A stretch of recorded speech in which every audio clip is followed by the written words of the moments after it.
1976, I was working in Soho as an artist, and I kept hearing these first overtures coming to me about the computer.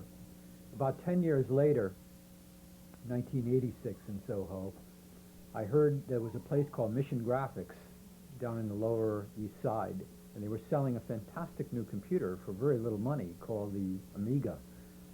Well, I thought about it for a year or so and would hang out at Mission Graphics along with all the people, Vincent Bellata and Henry Lowengaard and Hugh Crawford and others, I guess Giorgio.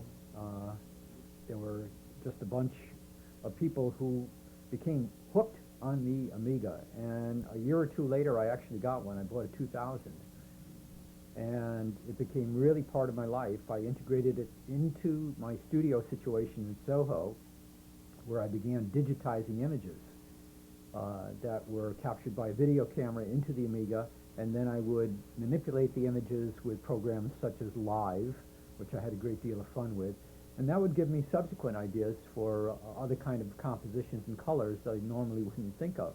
So this was kind of an ongoing process, and a whole deluge of software would constantly be updated, month after month, year after year, until they were getting more and more sophisticated. And it was becoming more than just a hobby. It was actually becoming a way of life, and it brought me into a kind of mentality where I started thinking about incorporating animation within my work itself, even though I've been painting most of the time.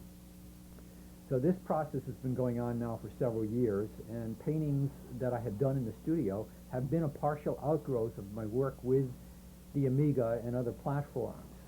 Now, this last summer, 1993, a slot became available on cable television in Manhattan Cable.